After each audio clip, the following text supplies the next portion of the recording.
Om Vasudeva Shutam Devam Kamshachanuramardhanam Devaki Paramanandam Krishnam Bande Jagadgurum.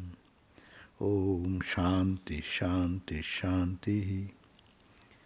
I salute Lord Krishna, the world teacher, the son of Vasudeva, the destroyer of Kamsa and Chanura, and the supreme bliss of Mother Devaki. Om, peace, peace, peace be unto us all. So we are back to reading the Bhagavad Gita, and we are in the second chapter. And we are going through the condition of a sthitodhi, or person who is established in the steadfast knowledge of the self. So how is that? So we read the verse, that 56th verse, where it says that Dukkheshu anudvignamana Shukheshu vigata spriha Bhito raga bhaya krodha sthitodhir muniruchyate. We have read that, verse 56. Or whose Muni, that is he whose mind is not perturbed.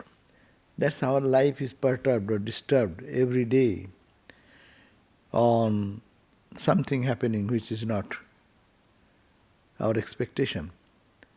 And we are elated when something happens which we are expecting to do. So we are always in the sway of this good and bad. Second chapter, verse 56.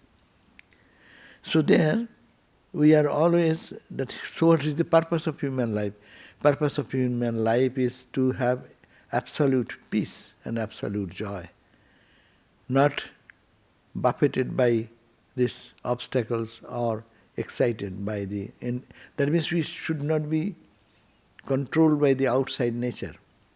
We are always controlled by the nature outside and nature inside. Our nature inside nature is desire, anger, frustration, jealousy, all these inner qualities. There is a struggle. An external situation is always creating some buffer to disturb the inner peace. So peace is disturbed in both ways. Therefore, if one can mature or be expert and can establish himself that in whatever suffering comes, it's coming and going. Our life moves on. Who knows what is coming next second? But we cry and weep because thinking of what is coming, expecting that, and being fearful about that, unwanted things may happen in my life. Or what has happened before, trauma. Post-traumatic syndrome, no? We suffer because of that. And it makes our life hell. There is no joy, there is no peace, there is no freedom. So question is that how to live free, live in the world with full freedom and full strength. Not arrogance, but this inner peace and tranquility. So all the yogis who have practiced this, we can call him that his or her wisdom is established in perfect calmness and serenity. When happiness comes, okay, thank God.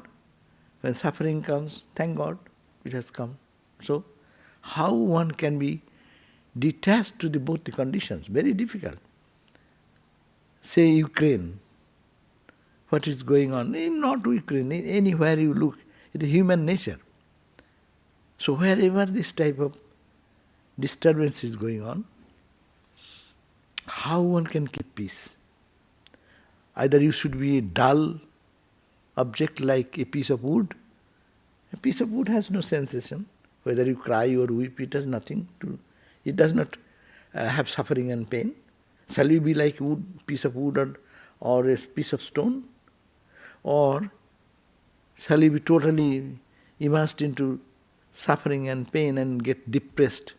Such a depression that someone needs to help me. instead of me helping others. So this is the point. What is the need of this knowledge of which one should be established, which will not be able to disturb the inner tranquility and peace. So when suffering comes, it is a phenomenon of life. Who can stop it? Who is in the world is not facing challenges every day? Sometimes good, sometimes bad. But intellectually we can understand. It is coming, it will go away, clouds come, clouds go away. These are all theoretical talk. But when it comes, then we get totally lost. So how we can overcome that? That is the practice, and the spiritual practice leads them to that state. Yes, it has come. How many times that type of suffering came? Dukkheshu. There are many sufferings came in my life. But anudbigno mana. Mind should be not agitated, troubled. And sukheshu, the pleasures, bigato spriha. There is no hankering for. We want, I got some happiness in something, I want to get it again. So I like one food and it's very tasteful, then we want it second time. That will be good. No? That hankering is very natural. It is a sensate experience. Sense objects coming in touch with the sense organs will have its reactions. But its problem is that when we get attached to that, then it makes us slave.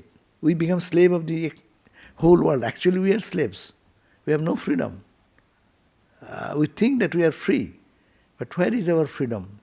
Anything comes in life, we are so much disturbed or so much elated with that, identified with that. Therefore, the suffering comes. That's why bhito rago bhaya krodha. The person who is bhito rago, free from the fondness, fear and anger, bhayo and krodha. It should be no fear. What to lose? What am I to lose? I will die one day. Death is a truth for everyone's life situation. They become bold. Not that one is dying, but the question is that this type of Vedantic thinking makes them very strong and powerful. The bhito raga bhaya krodha. Bhaya will be there. What am I to fear? Ultimate fear is death. So death, every day we are dying. So we cannot stop that death. And one day the final death will come when the body gets disconnected with the inner antakarana. So if that is so what to fear? Let us move boldly. So that Vedanta gives that idea. That person is called the constant person of constant wisdom. And not that what intellectual wisdom or some social positioning doesn't give anyone freedom. Everyone is fearful of death, of dishonor, all these sufferings. Now, today we are reading the verse number 57 on page 186 of the book I am reading. So, how does the man of wisdom contact the external world? How we actually come in touch with the external world and how we are getting troubled by it. But who is not troubled, he is a knower of peace, knower of knowledge. Yas sarvatra anabhisneha, yas sabrata anabhisneha, tattat prapyo shubha shubham, tattat prapyo shubha shubham, na vinandati na dvesti, na vinandati na desti, tasya prajna pratisthita, tasya prajna pratisthita. Yeah, that person who sarvatran, in every place, in all, everywhere, anabhisneho. Sneho means attachment, sneho means affection. He lives in the world not attached. That means without any attachment. Tat prapyo, receiving that object which is desirable. And shubha shubham, whenever Subha means auspiciousness comes, and Asubha, the evil, comes.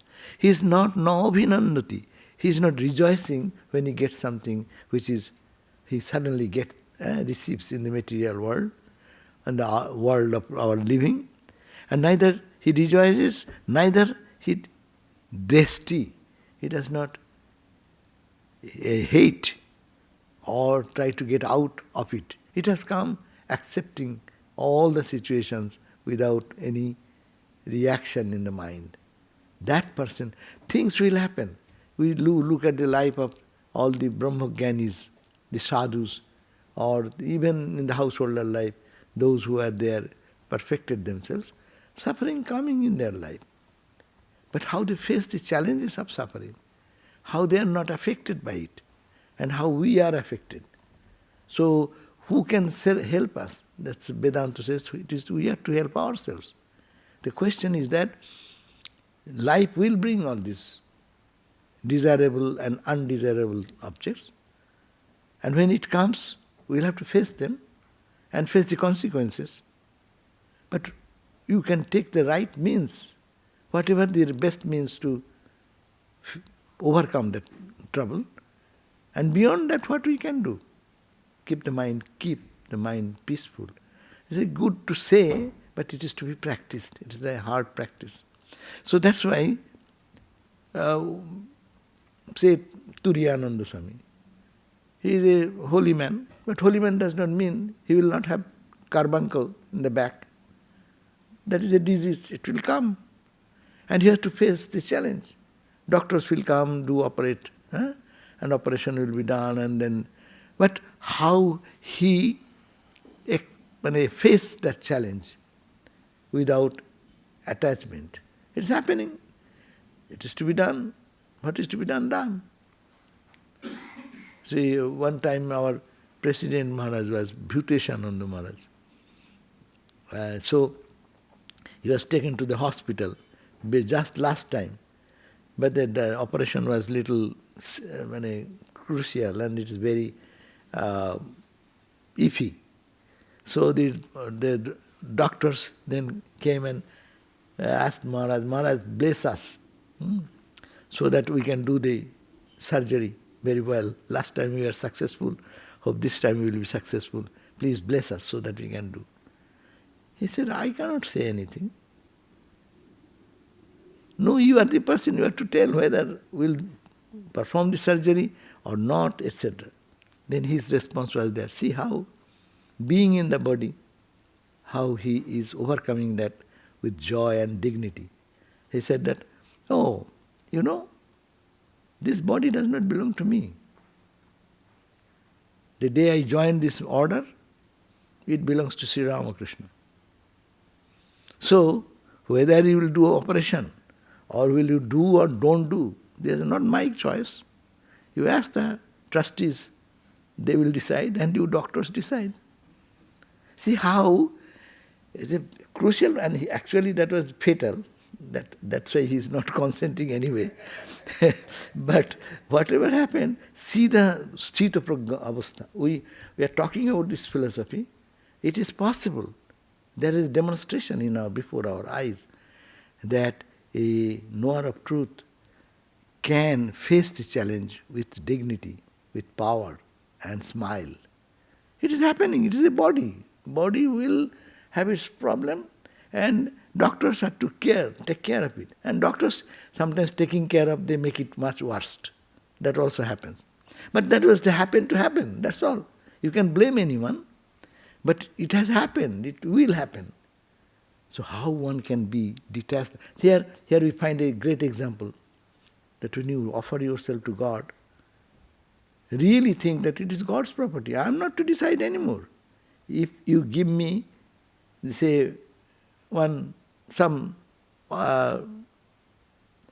gift, after giving me, then you still think that is mine. What type of giving the gift? So that's why it should be sincere, that it is God's, and I have offered it to God, and it's God's doing. Whatever comes, I accept it. So this verse means, Ya, who, Sarvatran, who is everywhere, unattached, anabhisneho, no, not clinging to the object what I love, or hating the object what I don't like. Tat prapya subhasumam, who is not delighted at receiving good, or not dejected at coming by evil. That person is called no abhinandati nadesti tasya prajna. His wisdom is poised in the wisdom. That is the person who is actually established. So this is a both ways. It is a statement how a knower of truth will live in the world, and also it is a practice for us how we are to live in the world. We have to follow the footsteps of holy people and this holy lesson to live in the life boldly, face. No, we cry and weep, we die. We don't always complain, my suffering is so much, you do not know how much, there is no one suffers like me. But it does not do any does not solve anything. Rather to be bold like that. If it has come, maranare tuhumam sayamasama. There is a statement, Vidyapati, one great singer, he says, "Oh my mind, you are like my friend. Come, I hug you." So that type of boldness comes because what is inevitable that will happen, and you take care of it and accept whatever comes. That means main teaching is detached. They are perfected in detachment. Detachment. And detachment from the body. Attachment to the Atman. Detachment to the body and mind. We are always suffering. In which level? Mostly intellectual people suffer in another level, but mostly we suffer in bodily problems and mental problems. So sweet words, little harsh word, someone is looking smilingly and someone is frowning face, all makes us just puppet in the hand of others, and we cry and weep every day. But to live like a free person in Jivan Mukta, that is the sign that whatever comes, everywhere what is not receiving anything good, what comes, are not rejoicing for that, are not dejected, anything coming evil. And what will be his state? He says, the world is a mixture of good and evil. People who are attached to it are bound to have joy and sorrow. They oscillate helplessly between will and woe. But the Jnani, knower of truth, remains supremely above those turmoils. He is no creature of circumstances. From his mouth come neither words of praise nor those of censure. This is the implied answer to the question as to how he speaks. Now, the self-mastery of the Jnani is now explained in the next verse. It does not come in a day, so one have to practice self-discipline or self-mastery, what is called yama, control of the controlling power over my own senses, my own emotions, my own ego. So this verse is the verse number 58, page 187. Yada sangharate chayam, yada sangharate chayam, kurmo angani sarvasa, kurmo angani sarvasa, indriyani indriyarthebhyaha, indriyani indriyarthebhyaha, tasya prajna pratisthita, tasya prajna pratisthitaha. Jada, when sangharate, he withdraws. Who withdraws? The kurma, the tortoise. Tortoise moves very slowly with his mouth out of his body, no? But any obstacle comes before the tortoise, it withdraws the mouth and it gets sucked inside their body. So he has a very hard shell to protect itself. So then anyone can beat or do any harm, that tortoise is not affected by that. So as our senses always goes to see the external object and to see and feel and experience, and that's why restlessly moving, but yogi will have control. It will stop wherever it takes us to this level of worldliness and makes us forget about divinity. It will withdraw. It goes this way, it will be inside. So all the senses, Gyanis, the knowers of truth or lovers of God, should have this practice to withdraw from the outside to inside. You may say, seeing God everywhere is the philosophy. Yeah, but that is the philosophy that will not come first unless we see God here. So Kathopanishad's that famous statement that God has created this universe and also created our sense organs. Sense organs are all pointed toward to experience the external objects. And therefore our natural connection, anything beautiful it comes or anything, our eyes run to see that. Any sound comes from anywhere, ear will have to be connected with that. So all the 5 sense organs are all focused outside. And that's why tasmat parang pasyati, therefore we see the outside world and we get so much connected with it. But kaschid dhira, there are few people who can withdraw pratyagatmanam ikshat, to see what is within. That pratyagatma, that Atman, pure Atman, to see that avritta chakshu. They don't see this outside. They close their eyes and try to see inward. Avritta chakshu amritattam icchan. To desiring that immortality, they turn back towards their own heart. So, like a tortoise, the example is like that. Wherever the tortoise feels obstacle, he can withdraw instantly. And you can beat and cut to pieces. The mouth does not come out. That's why we find in Ramakrishna's life and others, their all sense organs are so trained to think. Anything non-God, they withdraw. And wherever there is God, God is everywhere, but even in that manifestation wise there is good and bad. So withdrawing the mind inside. So the running translation will be this, that when like a tortoise withdraws its limbs, one who can withdraw the senses from the sense objects, his wisdom is then set firm. So our day-to-day existence, if we look at our life, we are always connected with the 5 objects of the senses, either seeing something, hearing something, tasting, touching, these 5 sense organs, and we are connected with the world all the time. But when one learns to see what is within me, the same divinity everywhere, the same eyes will see, not the external form as we are seeing only. You can see the spark of the divine there. Whatever we are hearing, there is a song, Mother Kali's song.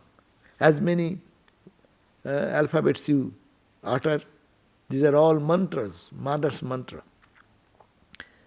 All our words are combination and permutation of the alphabets, no? So everything is divine. Everything is Mother divine. So if one can transform himself or herself with this new vision, that whatever I am seeing, it is the divine pulling me and taking away my mind to the body. So I don't need this body, so I will commit. So he was trying to get out of the body. So he was walking over the Ganga river, no? And he walked from this end of Dakshineshwar and walked on the opposite end, which is called Uttarpada. And he could not get sufficient water to drown himself. And then he came back to Sri Ramakrishna. Here is the point. Seeing God here and seeing God not here, that will not work together. We should have to pay attention. That is the perfect idea of a jnani, or the knower of truth, established in firm realization that there is absolute one thing.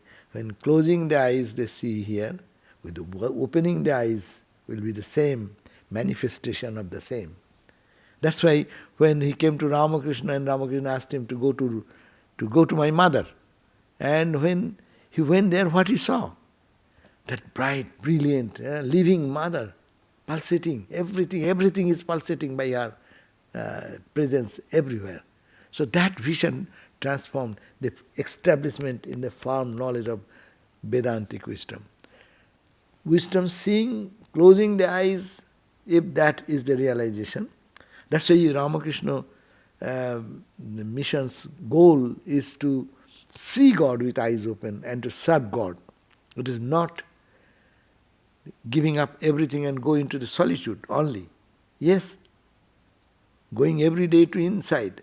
But when you open your eyes, you have to bring the same identity. It is what is around, is the manifestation of the same divine. So, simultaneous development, otherwise that was the imperfection, what Sri Ramakrishna had to do to perfect him, his guru, Totapuri. Because he has the idea that Brahman is absolute, beyond name, beyond form, beyond time, beyond space. But when you come back to the time and space, what do you see? It is something else? You are seeing the same in a different form. That's the question. But if Brahman is all, there is nothing but Brahman, then when you always open the eyes, why the second thing will come? Only the same thing in diverse manifestation. To see God there, that should be simultaneous. That's why Totapuri's deficiency was there. He could not reconcile that when coming down from that plane of reality to see the world, it is not this, it is Maya, it is Maya. It is not Maya, Maya for the beginner, because don't get attached to this thing, that's why this is called Maya, ignorance. But when one enters into that wisdom, inner wisdom, then they think that it is the presence of the same divine. So that's why when, like a tortoise, one limb he can withdraw, and the senses and sense object, this is established in the firm knowledge of the truth. So little explanation is here. The tortoise, where the tortoise withdraws its limbs into the shell with ease and spontaneity to protect itself against possible dangers. It then rests satisfied with the self-provided security. It is as natural as this for a man of perfection to be an introvert. This process is technically known as pratyahara. Pratyahara, the Raja Yoga says, the pratyahara means withdrawing the mind from outside and focusing inside. As a man bolts from within and sits indoor undisturbed, the Jnani delights in the self capital, and this is the norm with him. Just as a fish put back into the water, the knower of Brahman derives bliss from the core of his being. Complete mastery over the senses is characteristic of the illumined. So illumined person has the complete control over their senses. They don't see the world in the way we look at with the eye of perfection. They see the same reality in and out. Now, 49th verse on page 189. Vishaya vinivartante, Vishaya vinivartante, Niraharasya dehinaha, Niraharasya dehinaha, Rasovarjang, Rasopi asya, Rasovarjang, Rasopi asya, Parang drishtva nivartate, Param drishtva nivartate. Vishaya means the sense objects of the senses.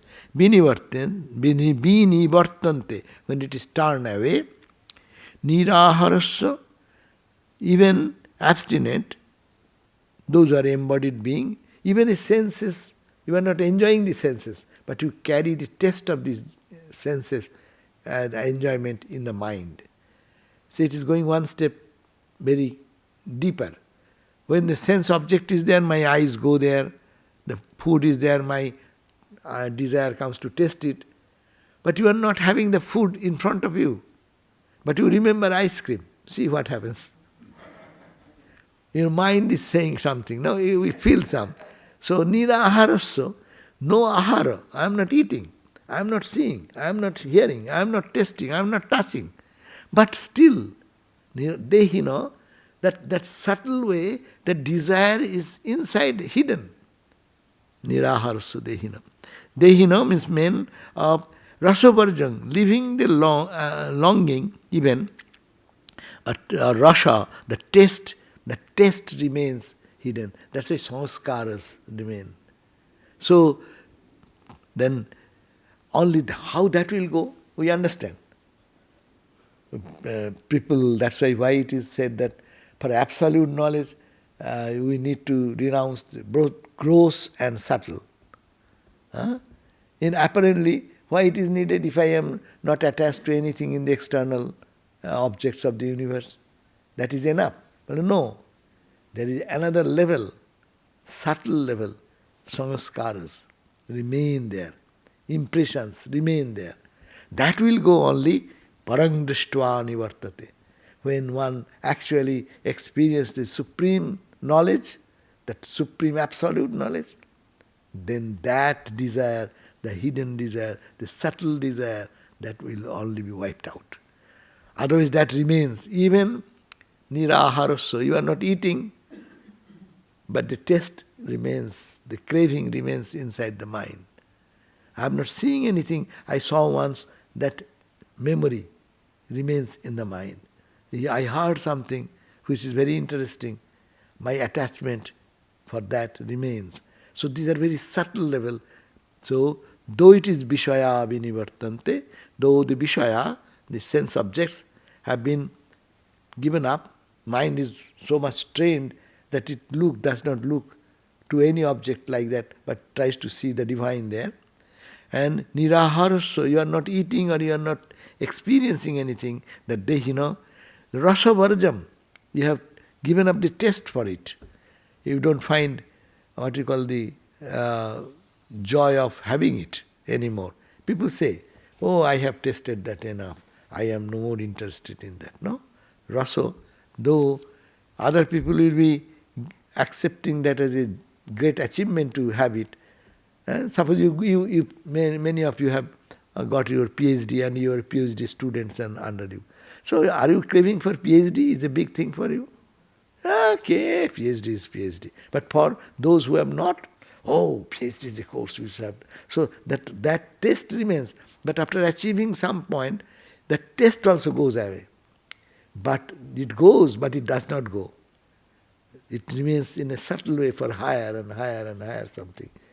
So this type of parang, it will only go when one will have the climax experience, param, the supreme, in the knowledge of the supreme. So sense objects drop out from the abstinent man, though not the longing for them. Longing remains.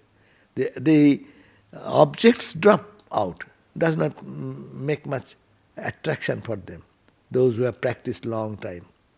But the longing for that in a hidden way, in a subtle way, remain until and unless you have the final experience of absolute vision experience. His longing also ceases when he intuits the supreme. So here is an explanation. The senses of those fallen, sick, become unfit for indulgence. Those are sick people, eye problem, they cannot see. Those who are hearing problem, they don't hear. But the craving in them for sense enjoyment persists. It's for ordinary people. So they harbor the hope of being able to enjoy after recovery. If we see my eyes are now not giving good vision, I will go to surgery and after that I will see again. If my hearing is in difficulty, okay, they will do something, I will hear again. So this desire haunts everyone. So they harbor the hope of being able to enjoy after recovery. A convict in the prison is forced to abstain from sense enjoyments, but the hankering for them dwells in his heart. While the body and the senses are under restraint, the mind wanders. Mind remains, attachment remains in the mind. Physically, you may be away from sense objects or his allurement or his attachments. But mind attached, that is in a final level. That's why we do so much prayer and meditation to purify the mind, free from the dross of attachment and aversion. While the body and the senses are under restraint, the mind wanders. The mental makeup of the beginner in austerity is not far removed from that of the patient or the prisoner. Subtle tendencies hover about in them. Seeds that are burnt do not sprout any further. Similarly, the vagrant mind gets vanquished once for all with the dawn of the knowledge supreme.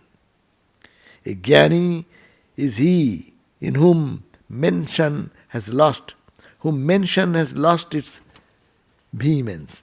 An aspirant is he who tries to sublimate the senses by associating with them, always with the sublime. So one student like us should identify ourselves with the highest, and one who have accomplished, they will have to again find the truth with eyes open, but to wipe out the subtle least impressions which remains in the mind as a. And then what is the condition of the mind? We all face that. 60th verse on page 190. Yatato hi opikonteya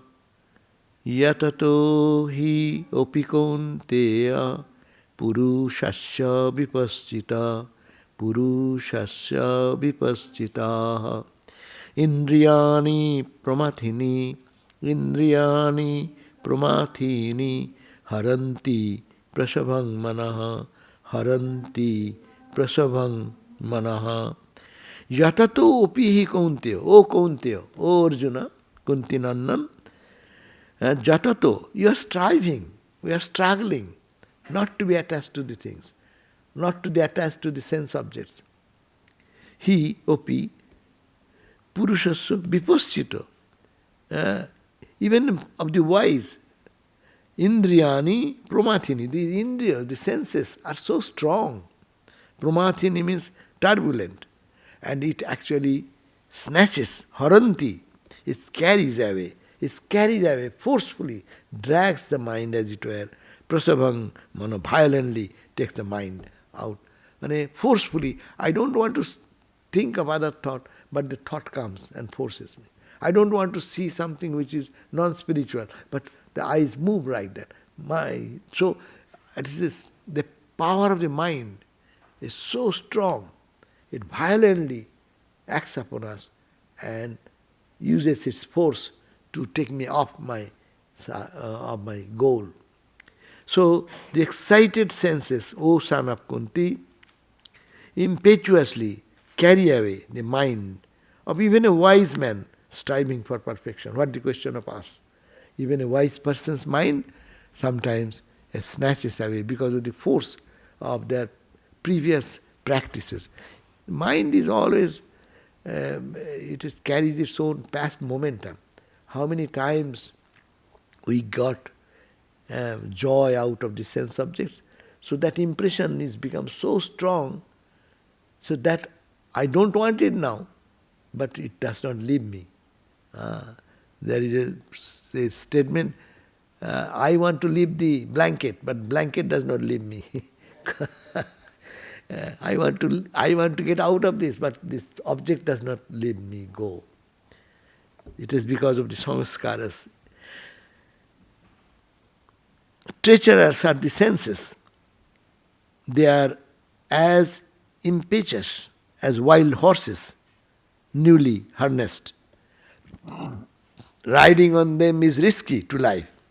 The major portion of the spiritual discipline to which an aspirant subjects himself is actually the warfare that he carries on the wayward senses. So wayward senses that he carries forcefully takes away even the mind of a wise person.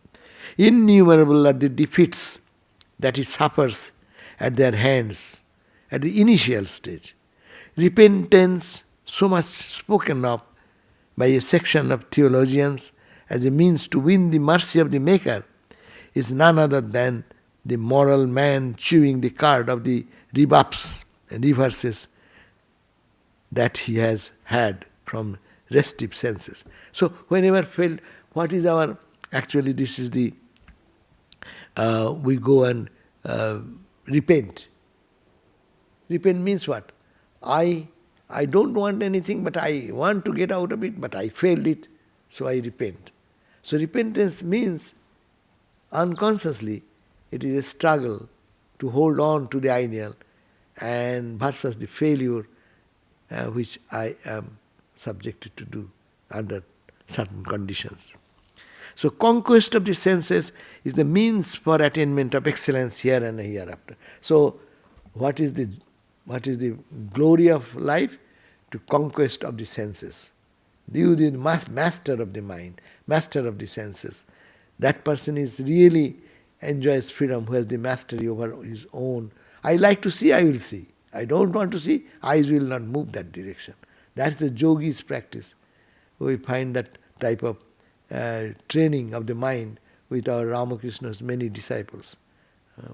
They will put the mind there, it is there. Withdraw the mind is gone.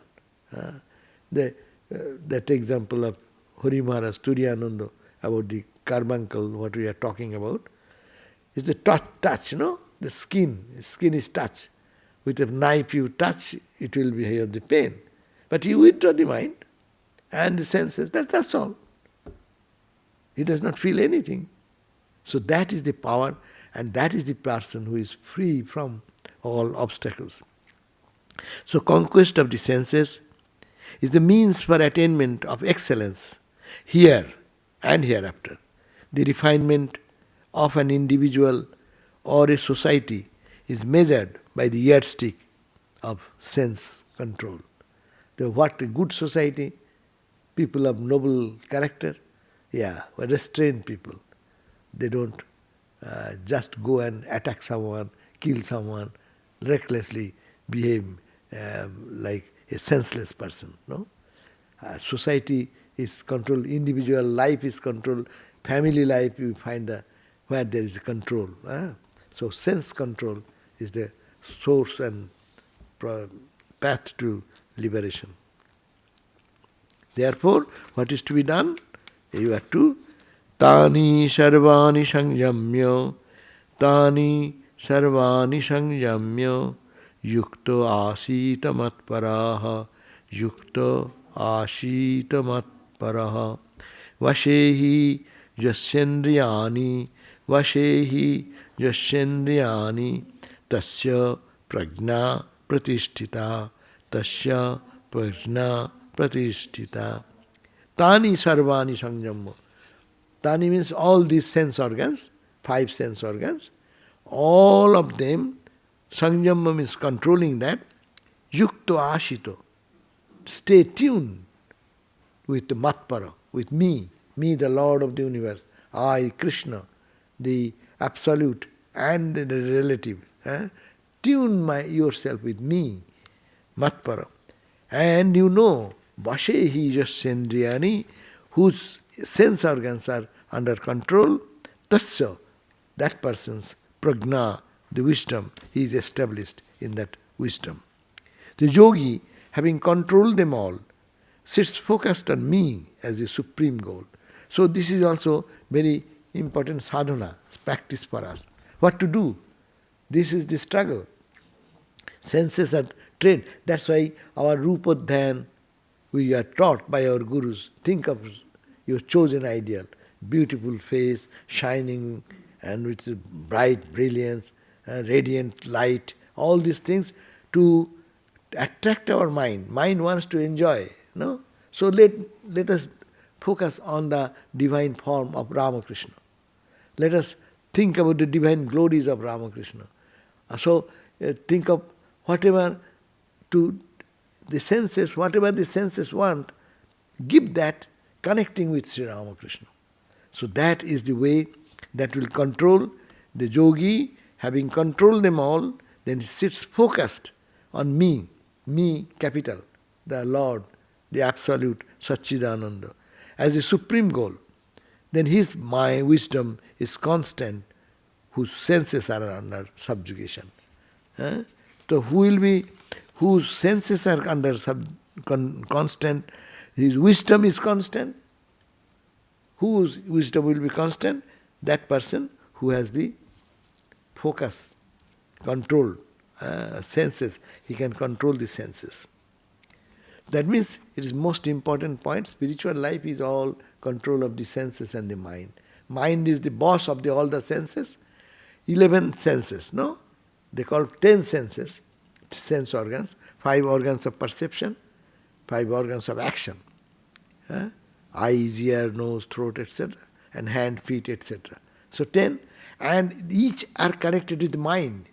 So therefore the control of the mind is the control of the senses. Indriya, in the Kathopanishad, this example is there, the 10 horses. And the rein in the hand is the mind, and buddhi is holding that. So if everything is controlled, then Kathopanishad says his car, his ratha drives in the right direction. So this is very important, that one should have to control the senses. How? There is no other way. Only to withdraw from this relative to that permanent who is inside, and also with eyes open to see the divine here. Okay, this is 61, so we can end here. Om Shanti Shanti Shanti Harihi Om Tat Sat Sri Ramakrishna Arpanamastu. That's all. Anything you have, any question?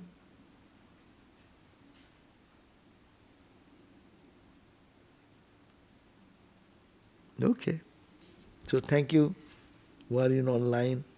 Yes, Devi Prana, Amrita, John, and Lito. Lito is also there. And what is Allow?